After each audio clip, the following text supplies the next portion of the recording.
Good morning, ladies and gentlemen. This is Eddie Marcus here again.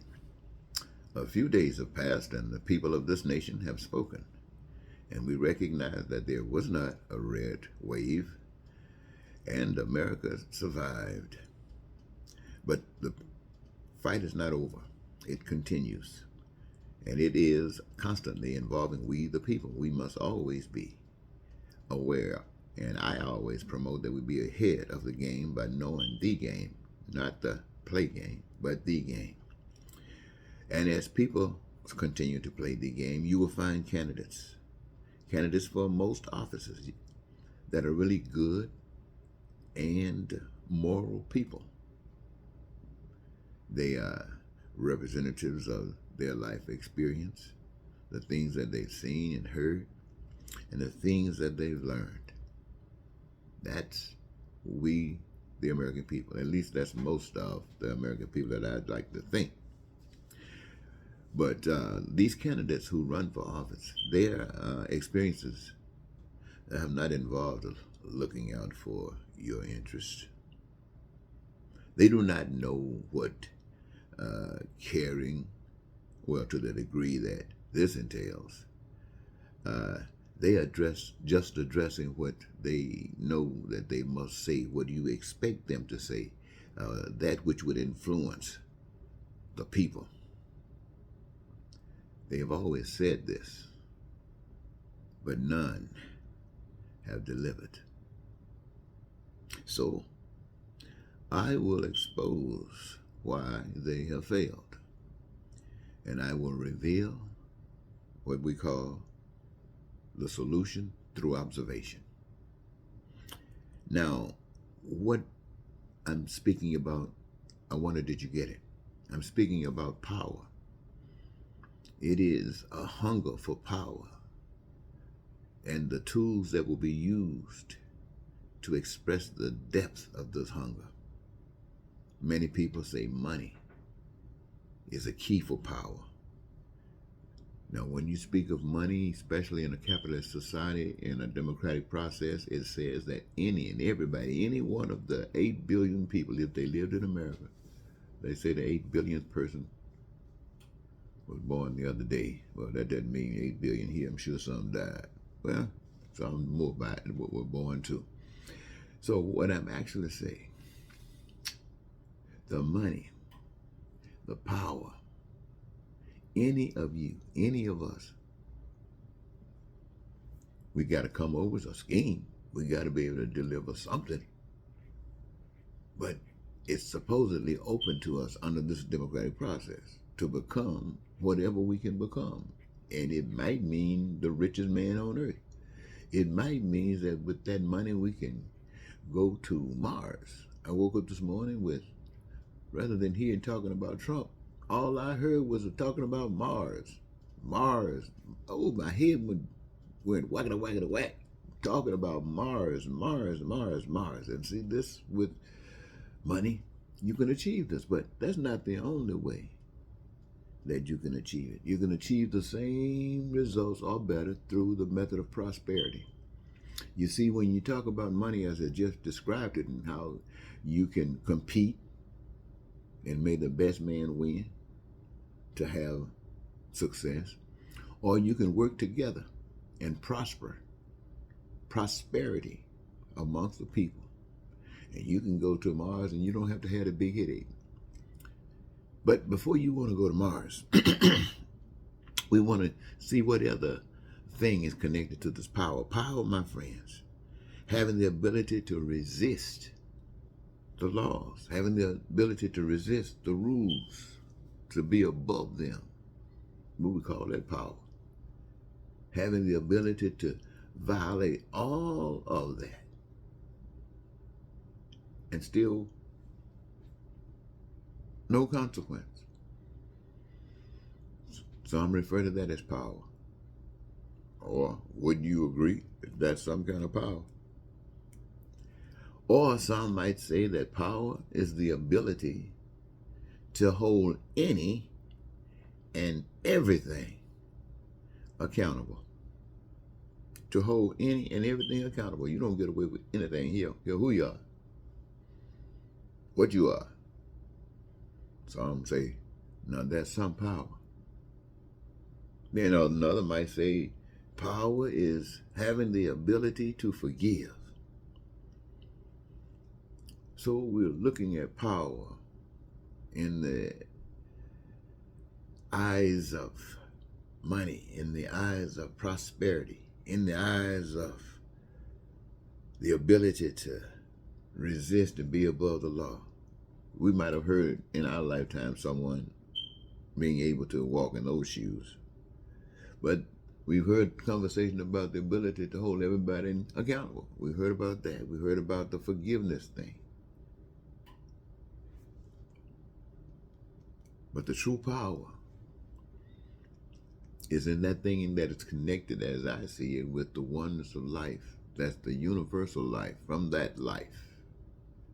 And I call that God expressed through love, through we the people, through the ideas that are sent to us through one another, the inspiration, the education that comes to us through one another, and the coming together, connecting together to work together for the benefit of prosperity, for the benefit of love, for the benefit of we the people. Now, to think about that as being power, you take that and contrast that with the winters that are coming, and people are living not in homes, not in houses, not in apartments where there is heat, where there's running water, where there's probably some gas or something, maybe some food, hopefully. Now, many of them outdoors sleeping between buildings. In Chicago, I remember when I was there, people had knocked out some of the lower level of buildings, and people got mattresses and stuff scattered under the buildings, living like that. And I'm sure it's worse than that today. Living in tents with the snow covering up the tarps.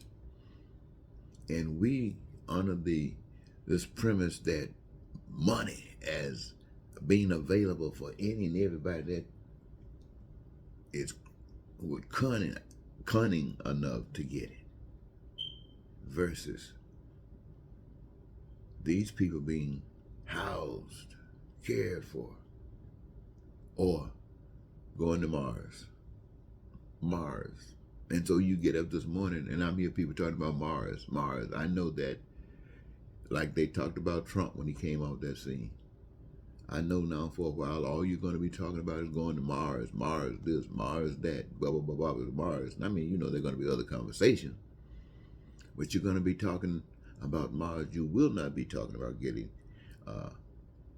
changes in our society to benefit the people. And you know what, ladies and gentlemen? Here is the bottom line. People suffer the pains that we go through because we do not know any better. We have been taught, we've been indoctrinated to be like animals, to be like pets, to be mean and cruel if that's what is required, or to be humble little kittens if that's required, for the benefit